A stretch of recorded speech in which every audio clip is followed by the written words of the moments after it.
Welcome, everyone. Welcome to this week's episode of the Tom Matt Show. Happy New Year. It's my first episode of 2025 recording. Couldn't think of a better person to have on with me here. My guest coming up here is a blast. The man himself, Robert Bryce, will be in here in just a second. But remember, our last show, which is airing in 2025, as everyone knows probably because it is 2025 now, was Justin Grinnell, and we talked about there's no shame in your game, but the Game Day Men's Health Show. And that was really just greatness because Justin Grinnell is very diversified when it comes to the fitness angle, but also talking about his new endeavor with his dad and this big giant franchise that's growing like crazy, Game Day Men's Health. Their business model, I read up on this thing, everybody. This thing's solid. I mean, and I'm going to be getting more and more information about this for you. So go check out that episode because it was brand new. And Game Day Men's Health, which is blowing up all over the country, is going to be something you're going to know about. You need to know about, especially for men. And they're going to have it for women here coming up too. Okay. Today, oh man, flamethrower. Last time I had him, I called it flamethrower. I'm calling this one robust.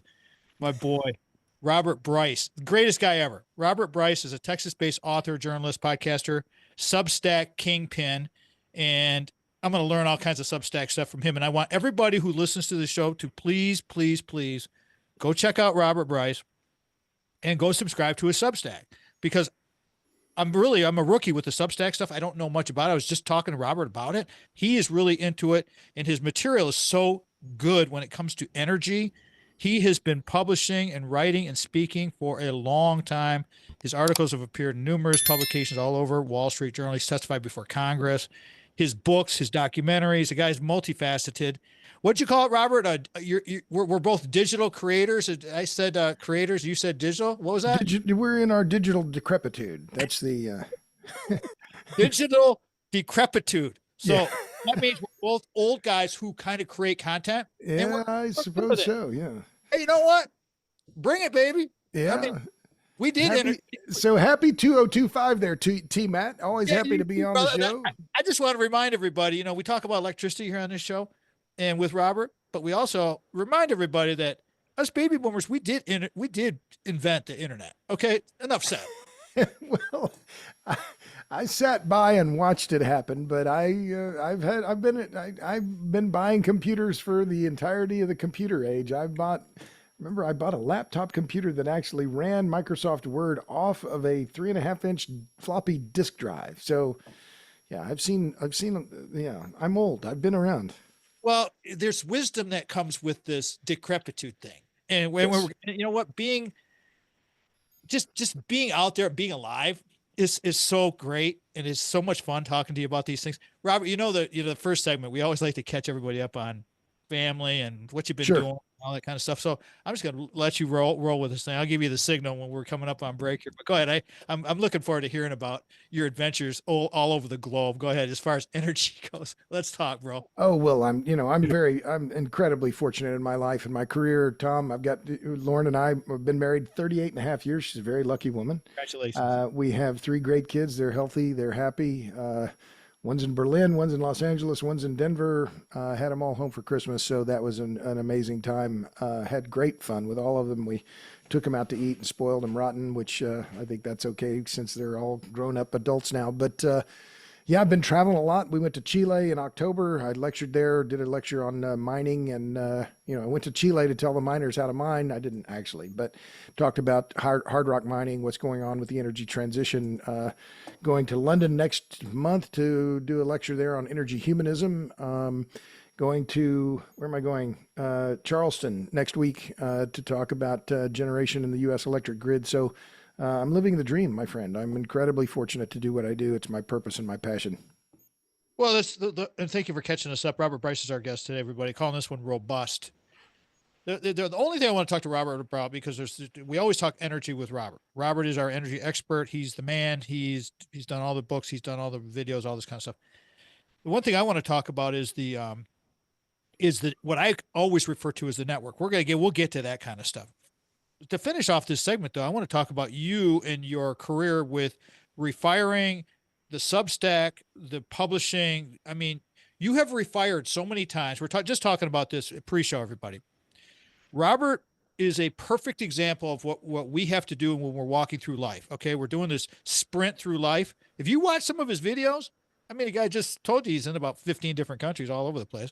He's all over the place talking. People need to pick his brain, but I want to pick your brain, and then you can share with everybody else about the Substack stuff, because that's Sure. really important for people to get the right point of view from the man who, I mean, you give it to him straight. So please talk about that Substack thing and educate us, would you please? Sure. Well, so just a quick bit of background. So I've been a reporter my whole career. I've never had a real job. And so, in the 1980s, I was sending out letters in the mail with an old fashioned stamp, where you put the stamp on the envelope and you send it off to an editor and, to a magazine or somewhere and say, this is what I'm thinking about writing about. Are you interested? And I had a folder full of rejection letters for, years, and I finally threw them away. So that, of course, changed with the advent of the internet, and I was able to write for other publications. And over time, as you said, I've written for a whole bunch of different ones: Christian Science Monitor, Wall Street Journal, New York Times, blah blah blah. It was fine. But now, what we've seen is the decline in the credibility of the legacy media, and it has been very rapid. And they've done it to themselves because, I read the New York Times anymore. I came from the left. I used to think this idea of the liberal media was a fiction. It's not, and ever since I really dug into energy and power, and we're talking really 25 years now, when I wrote my book on Enron now and published in 2022 or 2002, I realized, no, this isn't about ideology. It's about simple math and physics, this energy and power stuff. And so it changed my politics, not to one of being a right winger, but very much a centrist, but one who's an energy humanist. I'm for people. I am opposed to anyone who wants to limit energy, because if you limit energy, you limit human capability. So now to Substack. So written for a lot of publications. I pitched editors for years and years and years, for decades. Oh, do you like this idea? Here, I got an idea. And they would say, yes, no, maybe. And then eventually maybe it would be published and they'd put a bad headline on it, or maybe they'd pay, maybe they wouldn't. With Substack, I can write what I want, when I want, how I want, with the graphics that I want, which is incredibly important to me because I make my own graphics and I make them very simple. But when I'm talking about numbers and physics, those things matter. So the power of Substack, the different levels of it are very powerful. I've started doing a podcast again, but I've also just seen that this capability that you can get on Substack by producing your own content, owning your own subscribers and your subscription list, and then going paid. And I have some articles that are paid, some that aren't. It's incredibly powerful. And it's really changed the course of my career. And I'm 64. I'm going to be 65 next July. And that it now, at this point in my career, it's incredibly gratifying to have that kind of ownership and control. So I just think it's marvelous. And I think it's really has been already a revolution and a revelation in the media business. And so someone like Bari Weiss, who was at the Wall Street Journal, then at the New York Times, she started a publication on Substack called The Free Press. She now has 1 million subscribers. It's incredible. Now, I don't have 1 million, but I have plenty, and I'm trying to grow it. robertbryce.substack.com. But what we have seen obviously the internet changed the media business, and dramatically so. Craigslist changed the advertising business, but now we're seeing the explosion, or rather the detonation, the destruction of a lot of legacy media outlets, and Substack is part of the answer that's stepping into that void. Well, that's what happens with, being in a capitalist society. You put it out there and let it roll on its own, let business run business. And guess what happens? Really cool things become real. And it's like the internet came from the government back in the day, but then when they started to see that they could monetize this thing, it'll all work out. I'm going to take this thing to break here, Robert. So bear with me here. Calling this one robust, everybody. Robert Bryce is our guest today. Robert Bryce is the energy expert in the U.S. He's my friend. He's a great guy. Love talking power and energy. And we are going to do that throughout the rest of the show, talking about all the things that Robert's doing and his viewpoints on where are we going in 2025 with our energy and into the future. You're listening to the Tom Mann Show. Easy. Simple. here we go. Gonna get my little read ready here, and off we go.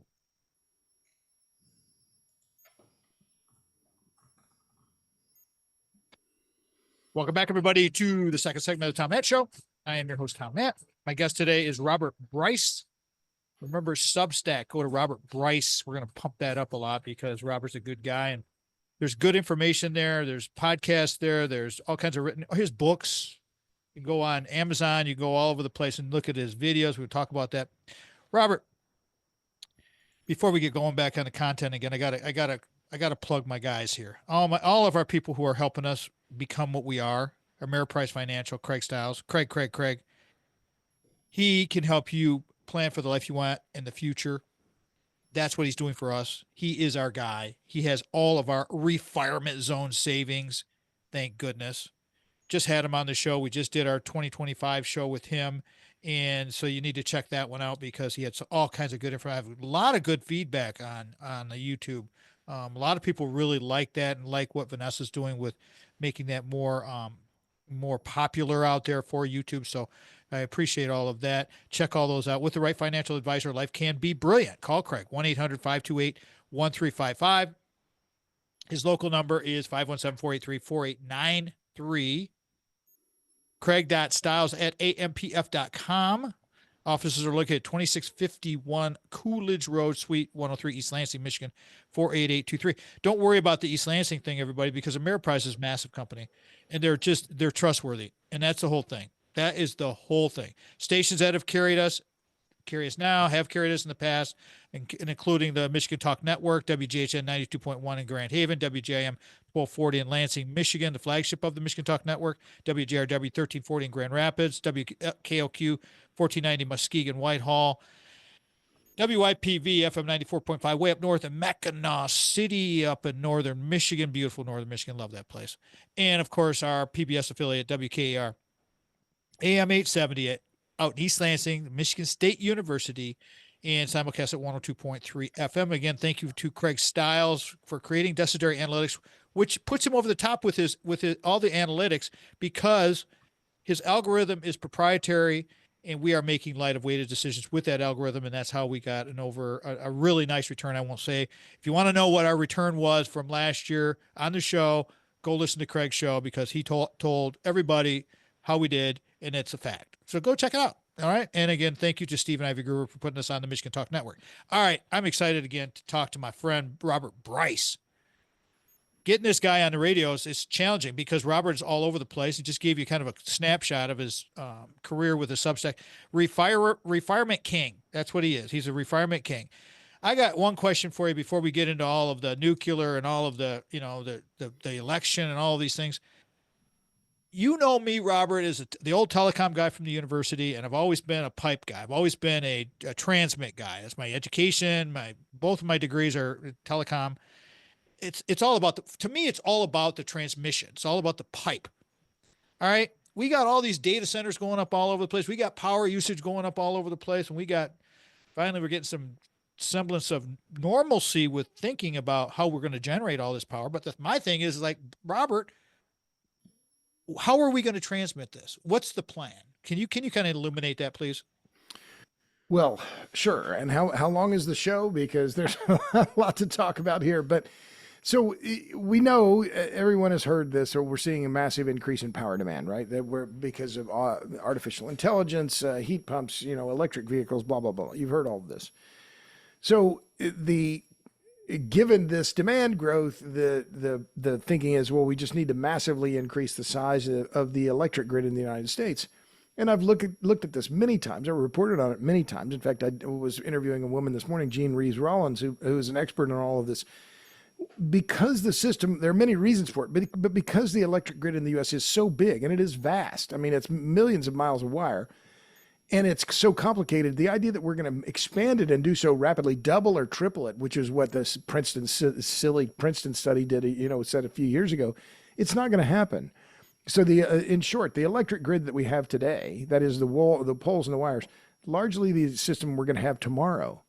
So but that's only part of the discussion. The other things that I'm doing is tracking the rejections of renewable energy projects. And this is something I've been doing now for 15 years. So not the three issues you have to deal with when you build any kind of energy infrastructure is where are you going to put it? How are you going to connect it? How do you pay for it? So both of the first two issues of how you're going to connect it is very difficult because you can't build much grid capacity. But then where are you going to put it? That's the focus of the renewable rejection database, which I've now been maintaining for 15 years. And I just added another entry just this morning.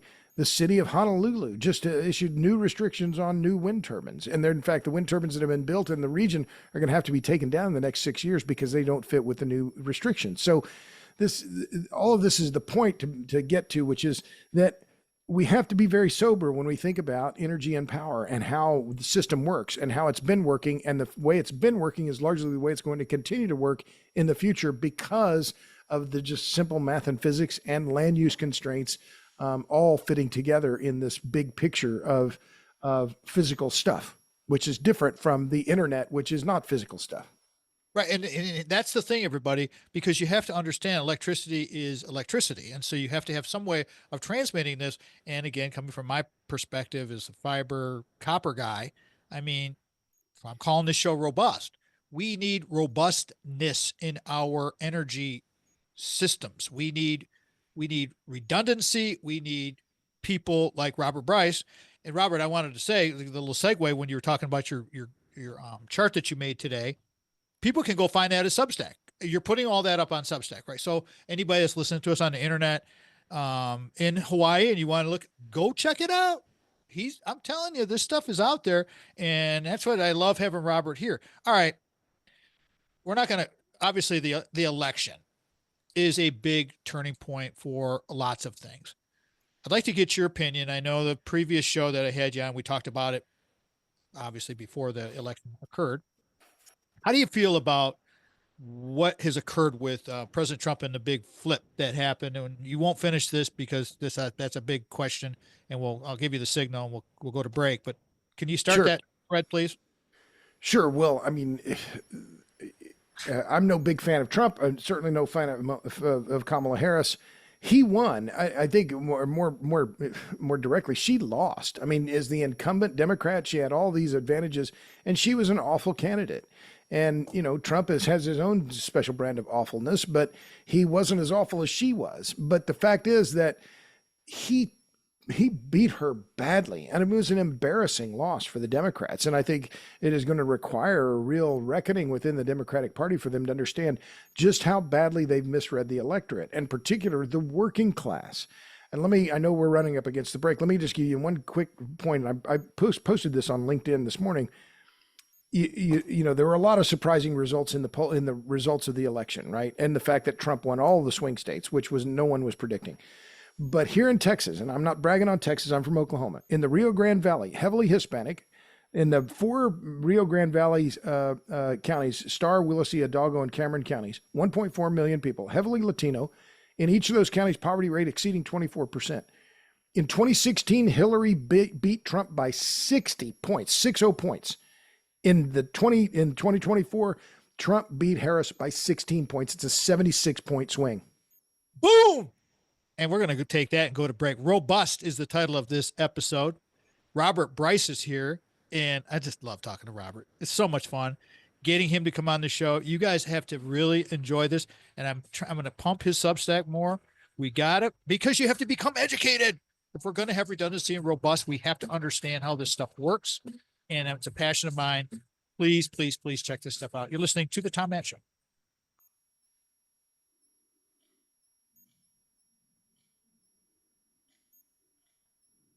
People just have to understand, man. We got shit we got to get done. And I like what you said, the awfulness election, but it's like, I'm curious about the drill baby drill stuff. I don't know about all that. I think that might be just marketing hype, but that's something I'm going to ask you in a second. Here we go. One more read to do. Welcome back, everyone, to the Tom Matt Show. I'm your host, Tom Matt. Our guest today is Robert Bryce Studley. Read his books, go look at his movies, subscribe to his Substack, and help my friends, because people that come on this radio program, they're doing this to help other people understand and bring their knowledge, and they're sharing it for free. So please, if you support them, then I can continue and we continue to do these things because, we are what we are as the older, decrepit digital people that we produce this stuff. Brock Fletcher is the sponsor of this segment of the radio program because I trust Brock. Brock trusts us. I'm going to see him next week. Love the guy so much. He's got his 2025 up on our website now. You can go check that out. And that's doing well on YouTube too. People are looking into the future. That's why Robert's here. Robert Bryce is here because we're going to talk about all of these things. But first, write these numbers down. 517-853-6408. 517-303-3262. I'm going to repeat that. 517-303-3262. Go online to kwsellingteam.com. Or, as you know, or if you're new to the show, in the website, at the bottom of the website is our sponsors area. You can go there and you can click right on through TomMattShow.com. Please do that. Sell your home without the hassles, just like we did. Buy your home without the hassles, just like we did, thanks to Mike Dedman. And Mike, he's a star over there. The guy's so great. Him and Brock make a great team, but the whole team is awesome. And all the things he's done with like athletes like Caleb Coley at Michigan State University and training all these athletes. That's what makes the selling team of Keller Williams here in mid-Michigan. They're the best because Brock cares about our young people and our neighborhoods, mid-Michigan, and it's Keller Williams. So again, 517-303-3262.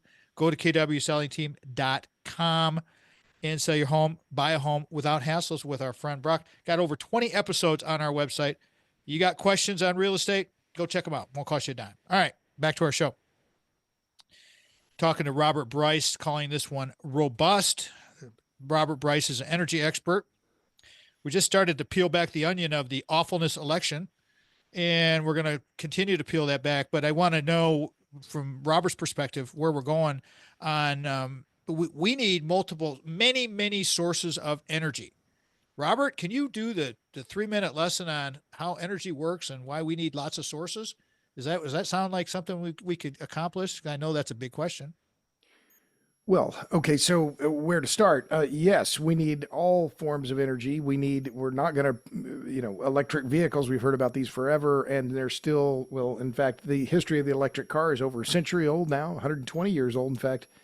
And still everybody brags about it, talks about, electric vehicles, the rest of it. They're still single-digit percentages of the overall new car sales after a century in the marketplace. Okay, so what's different? Nothing's different. So yes, we're going to need a lot of electricity and demand is growing, but we're going to still continue to use a lot of gasoline. Why? Because there are 280 million motor vehicles in America.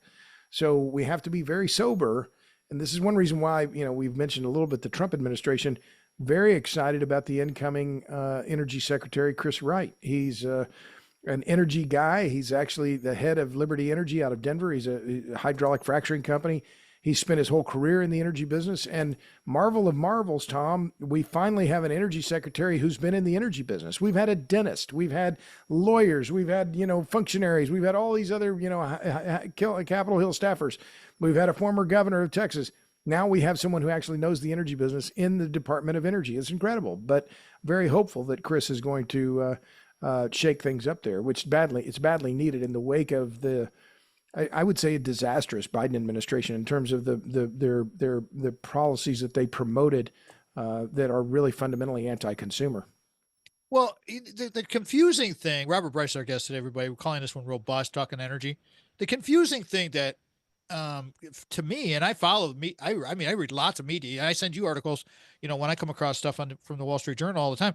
It's like, okay, so first thing that the Democrats come in and they cancel the pipeline, do all this stuff. But then I hear, and I don't know if this is true or not, that we are actually producing more oil now than we were. But you have all these other policies. So you get these mixed messages all the time, Robert. Sure. It's like, what exactly is happening? Well, this is one of the things that's, somewhat anomalous with this administration, which arguably has been the most anti-hydrocarbon administration in American history. Remember, they paused the export of U.S. LNG, which was a stupid move, frankly. And I use that word stupid. It's the right word. They were bowing to the extreme climate activists in doing so. But it's very clear now that the Europeans are desperately in need of U.S. LNG for energy security, because it was just in the last day or so, the Russians are no longer sending gas into Europe. And it's a key change, right? Because the Europeans had been dependent on Russian gas now for decades. So the importance of the change now in this administration from the Biden administration, which is clearly anti-hydrocarbons, to now the Trump administration, which will be pro-hydrocarbon, that's important. But it's also rather extraordinary that despite all the policies of the Biden administration trying to limit drilling, et cetera, that in fact oil and natural gas production in the United States have set records. And in fact, I think now we're at 110 billion cubic feet of gas per day in the United States, something like that. That's more than double the level since 2008. It's just incredible how much hydrocarbons we're producing in the United States. Doesn't that reflect, Robert Bryce is our guest, everybody calling this one robust. Doesn't that reflect on, I mean, if you try to squeeze the pipe and you try to limit the supply, but the supply continues to grow, to me that says, well, we must have lots of supply. And so, right? Well, I mean, that's part of it, Tom, but I think it's important. I wrote a piece on my Substack called Iran Unplugged. So robertbryce.substack.com. I encourage you to read it. But Iran has the world's second largest natural gas reserves and the fourth largest oil reserves, and they can't keep the lights on. Well, why is that? It's because it's a corrupt government. And I wrote in the piece, electric grids will reflect the societies they power. And if you have a corrupt society, the grid isn't going to work. It's just the reality of it. So why has the U.S. been successful in all kinds of energy and power infrastructure now over a century? Well, it's in large part because we have the rule of law, and we have people who make sure that people pay their bills. In Iran, the mosques, schools, hospitals, they don't pay a power bill. Well, you can't give it away forever. I mean, you can give it away for a while, but eventually the system crumbles because the systems have to pay for themselves. So when you have the mix of strong government and entrepreneurial capitalism, as we do in the United States, good things happen because people act in their own interests. Whereas in Iran, you've had these mullahs have been in charge now for decades, and they've run the country into the ground, much as like the Chavistas have run Venezuela into the ground, another hydrocarbon-rich country. Or, the corruption in Nigeria has hobbled that country. So, yes, other countries have bigger hydrocarbon reserves and resources than the U.S. We're just exploiting them better because we have the rule of law, and we have this incredible system, this incredible flywheel of entrepreneurial capitalism that is working within the constraints of an imperfect system, but one that's a hell of a lot better than any of the others around. Okay. Robert Bryce, our guest today. Great answer, by the way. Excellent. I mean, it really does come down to brains and money. I mean, all it is. We're calling this one robust, everybody. Robert Bryce is our guest again. Robert, we're going to come up on break here, so I'm going to set you up for this one. Sure. As far as we go, as far as generating electricity, we've talked about the robustness, and we're going to sprinkle that throughout the show. But I'd love to pick your brain more on the new sources of where people should really, I mean, with our votes, where should they be encouraged to become educated? Is it in the understanding nuclear? Where is the gap? Because we have some kind of learning gap. Go ahead, take a couple seconds and explain that, would you please? Well, sure. And I said before, the system we have is largely the system we're going to have, and I think that's true. And what are we seeing in the electric sector in particular is a lot of coal being displaced by gas. Now, what is the longer term? I think we should be moving more toward nuclear power, but that's going to take a while and longer probably than we have to discuss before the break. But nevertheless, there's a lot of potential in nuclear energy, and we can exploit it, but we're going to have to get busy.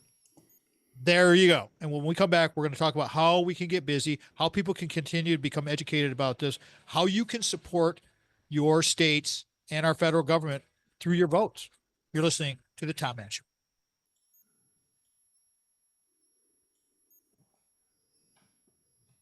Boom. Where else would you like to go? Where do you think is important? Because you've got your 7 biggest energy stories of 2024. I mean, where would you like to go? Let's talk about the Osage decision, because it's one that's very near to me, dear to my heart. My uncle Ernie was a member of the Osage tribe. My cousin Nora holds an Osage headright. And this decision is a massive, massive win for the tribe and a colossal black eye for the oil, for the wind business. Okay, got it. Perfect. And I did read that article. And wasn't the Osage tribe there, Oklahoma, right? And Yeah, Osage County. There was a book written about that. And I Killers read it. of the Killers of the Flower Moon, and a $200 million movie made by Martin Scorsese. Killers of the Flower Moon. That's right. That's right. That's how it was. So great, and had no idea. Killers of the Flower Moon. Writing that down. Yeah, that was awesome. Here we go.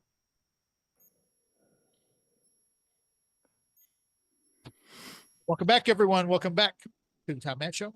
Our guest today is Robert Bryce. Robert, please plug. I'm going to give you a couple of shots to plug where people can find you. We're going to have some really cool conversations here coming up about the Osage decision and the article you wrote about that. But please let everybody know how they can find your fine work. Well, I'm easy to find on the interweb, on the Google.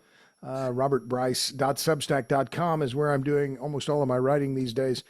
I also have 2 documentaries. You can find them at juicethemovie.com and juicetheseries.com. 2 documentaries. I'm very proud of them. I'm on Twitter. I'm on Instagram. I'm on LinkedIn. I'm on YouTube. I'm on TikTok. Oh yeah, I'm on TikTok, baby. I'm on TikTok. Hell yes. Yeah, right. So yes, I have I'm not the king of the internet, but I'm easy to find. There you go. Okay, that's Robert Bryce, and he's calling this one robust. We talk energy with Robert. If you haven't seen or heard or read the book Killers of the Flower Moon, I had to ask Robert the title of that because I couldn't think of the title during break. And that's an excellent book. I read the book. I've never seen the film, but I'm sure it's got to be great. I know I heard of it. But the Osage decision, did I say that correctly? Osage? Osage. Okay, so the Osage decision. This is a microcosm of the United States. If you haven't followed this, I'm going to let Robert share the story because this might, and you got plenty of time because we're going to take as much time as we want, even go into the next segment if we need to. But this whole thing, because our whole country, if you agree with me, if you do, great. Our whole country is a microcosm of what you're going to tell us the story here, isn't it? It's interesting. I hadn't thought about it as a microcosm, but I'll just lay the story out. So first, my roots in Oklahoma are long and deep on both my mother's side and my father's side. My great uncle homesteaded in the Cherokee Strip Land Run of 1892. I'm a member of the Cherokee tribe. My father was incredibly proud of being Cherokee. And my uncle Ernie Rapp, was a member of the Osage tribe. And in fact, he was born in Fairfax, Oklahoma in 1909. So he had a front row seat to the Reign of Terror in the 1920s. When a bunch of whites from the outside, including Bill Hale, led a reign of terror against the Osage, and dozens, perhaps hundreds of Osage Indians were murdered for their mineral wealth. And mineral wealth was distributed by headrights. And my uncle Ernie had a portion of a headright. My cousin Nora now has a portion of an Osage headright. So this story matters to me. It matters to me a lot. And I know the chief of the tribe, Jeffrey Standing Bear. He went to school with my sister in high school. I had classes with his younger brother, Patrick. So it means a lot to me. And so now, why about the wind business? So what happened in Osage County is in fact unprecedented. And the way that this Italian company, Enel, went about their business is the arrogance is just unbelievable. Briefly, what happened is that that wind company went into Osage County, and in going back to 2011, the Osage tribe told the wind company, you can't build your project here in Osage County unless you get permission from us. And that was the beginning of the litigation in 2011. In 2014, Enel started to build the wind project, including on land that's owned by a guy named M. John Kane, who just happens to be the chief of the Chief Justice of the Oklahoma Supreme Court today. Those wind turbines were built in part on his family's land in Osage County. 2014, the company starts building the wind turbines. The Bureau of Indian Affairs sends a letter to Enel and says, you have to stop work until you get a permit from the tribe. Why? Because the tribe owns the subsurface rights. They not only own the oil and gas, they own all the rocks, all the minerals. This is what's called mineral rights. Anything in the subsurface is owned by the Osage, and that is due to the foresight of Chief James Bighart in 1906, assured that mineral wealth went to the tribe under the terms of the Osage Allotment Act. Okay, so that's 2014. Well, then the federal government gets involved. The Osage Minerals Council and the federal government sue Enel again, and I think this is separate litigation from what happened in 2011.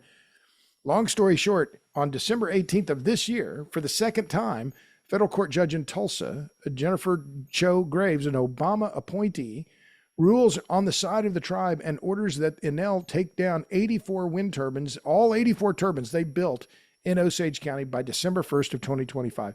It is unprecedented. It is a massive, massive win for the tribe, a colossal black eye for Enel, who has acted with incredible arrogance toward the tribe throughout all of this. It is going to cost Enel probably $300 million, maybe more, to take the wind turbines down.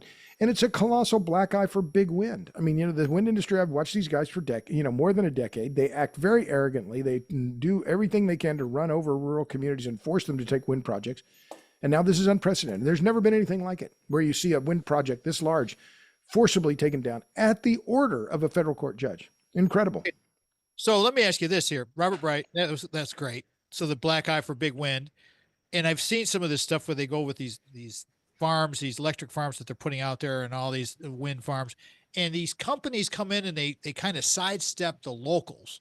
And all of a sudden you got somebody making a ruling somewhere about somebody else about, they do this in Wisconsin, they're doing it in Michigan's got all kinds of this kind of stuff going on. Oh, yeah. And what you're talking about, when I said the microcosm of this, do you think this is transferable to these other, because a lot of the people in these communities, they don't want these things. But they get stuck with them. That's right.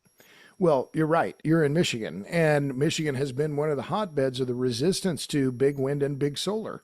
And I was in Michigan now, it's a year and a half ago. I guess it was April of 23 in Ida Township, and they were fighting a big solar project. And my wife is from Ann Arbor. We drove down to Ida, and I thought I was meeting with 2 or 3 people. A dozen people showed up, all from different types of different political affiliations, different income levels, but they were united in their desire to protect their piece of the world, their bit of ground, their neighborhood. Everyone everywhere cares about their neighborhoods, Tom. And so what has happened is you see the Sierra Club, the Natural Resources Defense Council, these other big climate NGOs effectively just telling rural Americans, oh, F you, take it, climate change. And they are siding with big wind and big solar. And who are these people? I see it as very much a class issue, Tom, but I think it's also very obvious what is at work.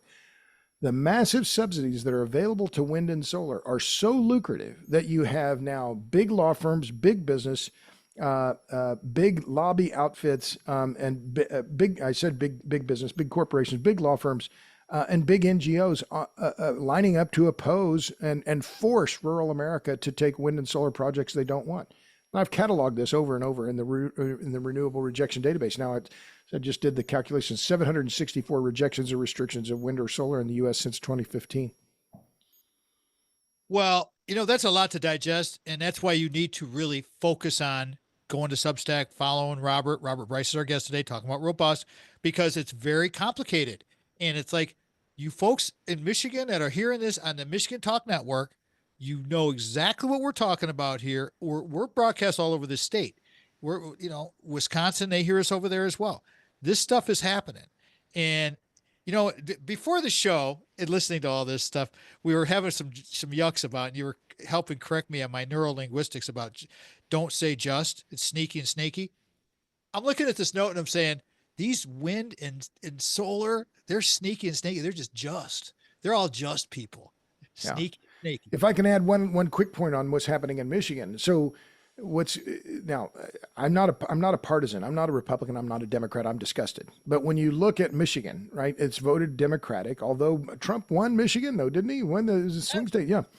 Well, the legislature there and your governor are Democrats. And so what has happened in Michigan, as well as in another heavily Democratic state, New York, California, and Illinois, in the past 2 or 3 years, they have all passed measures through the legislature that give the bureaucrats, in your case, in Lansing, the authority to override local communities to force them to take solar projects they don't want. And so you've had a ballot efforts and a ballot initiative to change that in Michigan now. But this is indicative of just how unpopular these wind and solar projects are, that big wind and big business have aligned to get the legislatures to take their side to force rural communities to take these projects. That's how serious the friction is.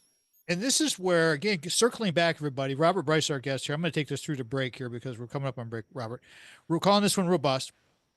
Let me tell you, the Republicans just flipped Michigan. I mean, so they flipped. So we've got to understand that we become more educated and we vote with our heads instead of what you just see on the TV and these biased opinions of these talking heads. Robert spoke of it, and this is why his Substack is so popular and becoming more and more popular. Substack itself is popular because legacy media is dead. They give us bull crap. And it's like, if you want to drink that Kool-Aid, you go right ahead. But I'm telling you right now, it's all about money. It comes down to the money. You have to become educated. And when we come back, we'll talk more about this, where we need to become educated, continuing on with my man, Robert Bryce. You're listening to the Tom Mann Show. All right. One more, man. Okay. More. Here we go.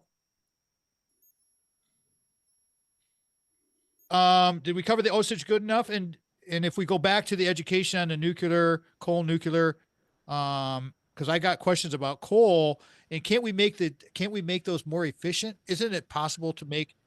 Isn't it getting better and better and better all the time through the technologies? That's kind of my thought. I just want to throw that to you. If you have something else you'd like to talk about.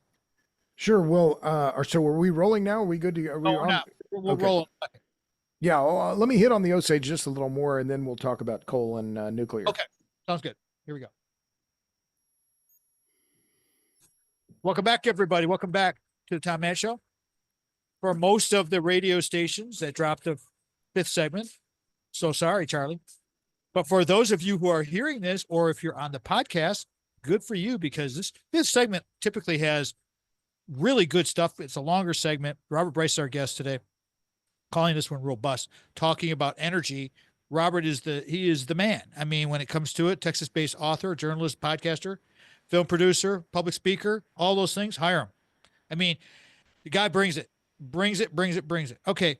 We're talking in a previous thread of the last segment about the Osage decision, and Robert can finish that story. And then we have some more educational things coming at your way about energy. This is all about energy. Robert, would you please finish your thoughts on the Osage and why it's so important for people to understand this microcosm, as we talked about with the Michigan thing too, please? Sure. Well, so I told you earlier, I've been a reporter my whole career, and I used to think the liberal media was a fiction. I don't anymore. So I've mentioned this Osage decision in federal court in Tulsa, unprecedented ruling, unprecedented. Nothing else like this has ever happened at all, anywhere in the United States or even around the world. There have only been a handful of wind turbines that have been taken down ever due to local opposition. And I think there was one in Falmouth, Massachusetts. It was 2 wind turbines. This is 84. Okay, so now it has been more than 2 weeks because the decision was handed down on December 18th. There has not been a single story, Tom, in the New York Times, New York Times. There's none in the Wall Street Journal, none in Bloomberg, none in Washington Post or NPR covering this article about the Osage decision. It's incredible, absolutely incredible, that the alt energy business has such a sway over legacy media outlets that they won't even cover the story. And so I mention Enel has to take the wind turbines down. 84 wind turbines, 150 megawatts at a cost of roughly $300 million. That's their estimate. And according to the judge's ruling, restore the land to its original condition. Further, the judge ruled in favor of the plaintiffs, including the Department of Interior, represented by the Department of Justice, and the tribe, and awarded damages. Now, the damages weren't enormous. I think the tribe had a reasonable belief that they should get paid more than $100 million because of the damages. The judge did not give them that, but she gave nominal damages and ordered Enel to pay attorney's fees. Now, one other quick point regarding the attorneys. Enel has now had over 30 different lawyers work on this case. Two of the main firms that are working for Enel are Gibson Dunn and Norton Fulbright. These are two of the biggest law firms in America and, in fact, the world. Norton Fulbright has 3,000 lawyers on their staff. So here you have a multinational company based in Rome, goes into Osage County in Indian country, Bigfoots them, tries to ignore them, tries to, run roughshod over them. The tribe says hell no, and this is partly a testament to Chief Jeffrey Standing Bear, to Everett Waller, the head of the Osage Minerals Council, standing up and saying no, we're not going to put up with this, and also the late Joe Connor, who did heroic work on this. But the Osage tribe said, we're not going to put up with this. Are you crazy? And here we have now, more than a decade or more than a century after Chief James Bigheart had the vision of understanding the importance of mineral rights, that the tribe has prevailed in federal court in an unprecedented case. And I get worked up about it because I've seen how the wind business acts in rural America. And this is such a massive win for both rural Americans and for Native American sovereignty. It's just an absolutely incredible result. And even more incredible, or just as incredible, that the effing New York Times and the rest of these characters, these reporters who think they're, covering energy and power, they won't write about it because it doesn't fit the narrative around alternative energy. Well, if all the deplorables and all the garbage people out there, if they could just get a little more educated about this stuff, maybe they wouldn't be, labeled that way, because these big companies come in and they big time people because they think they can just, people are stupid, and they're not. People are not dumb. And it's like, it's so irritating when big companies or highly educated, supposedly people, they have this attitude where they're talking down to us with this deplorables and these garbage people. We just want to have solid energy consistency. We want to have a strong economy. I mean, I even had Germany in my notes here. I don't even think we're going to get to that, but we've got to have this for our economy to grow, for our children to flourish.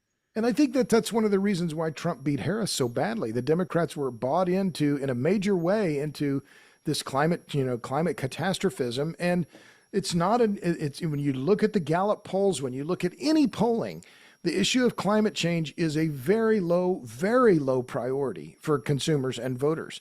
I had one other quick point there that I was going to make. But just about the whole issue of alt energy and solar and wind and the rest of it has nothing to do with climate change, Tom. Nothing to do with climate change. It's all about money.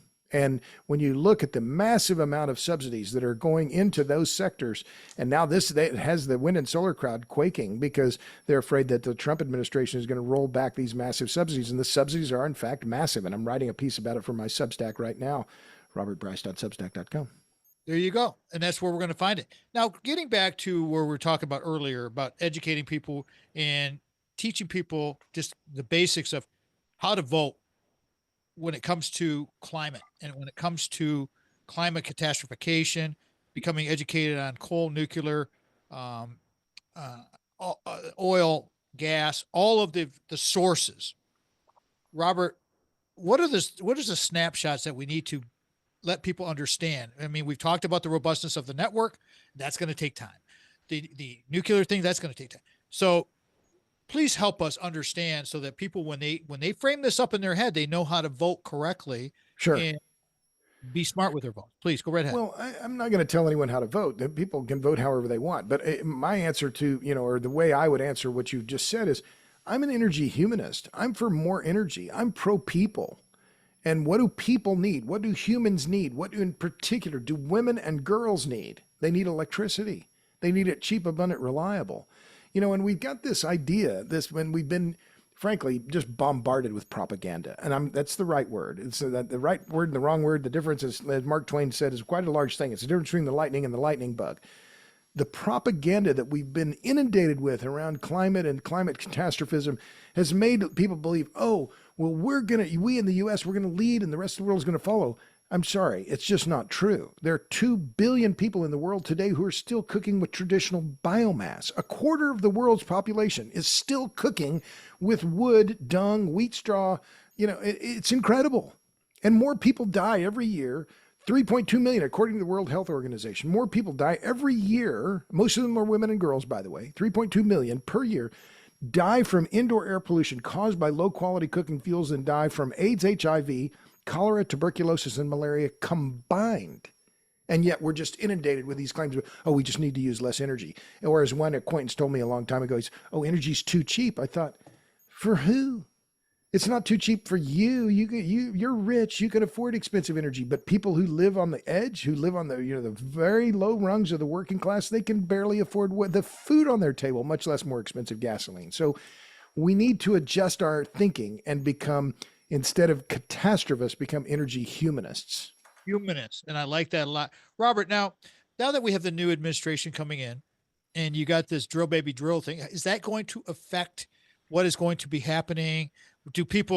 Should they just be patient with all of this? Because I noticed in Michigan and going to Wisconsin, a significant drop in fuel prices. Yeah. Kind of just out of nowhere. It must be a Sure. new supply somewhere. Can you help people understand more about that, please? Well, sure. And regarding the Trump administration, I was just looking at a piece that was published on Heat Map today, but it's about Chris Wright, who's the incoming Secretary of Energy, who I consider a personal friend of mine. I think he's wonderful. And why do I think he's so amazing is because he's an energy humanist. He sees the crying need for more energy in the developing world. And one of the things I love about Chris, he has a favorite hydrocarbon. His favorite hydrocarbon is propane. And why? Because it's portable, it's flexible, it's a very high, it has high energy density, and it can help resolve, in many cases, this energy poverty issue of women cooking with biomass. So the fact that of all the appointees, and Trump has really stumbled on a lot of these appointees, including Matt Gaetz. I mean, what a knucklehead. But Chris Wright, absolutely spot on. For once, we have someone who really knows the energy business. But as far as the drill baby drill thing, whatever, we're producing record amounts of oil and gas. The Permian Basin in West Texas and eastern New Mexico is just producing staggering amounts of energy. We are now the world's largest, I think, LNG exporter. We're the key exporter into Europe.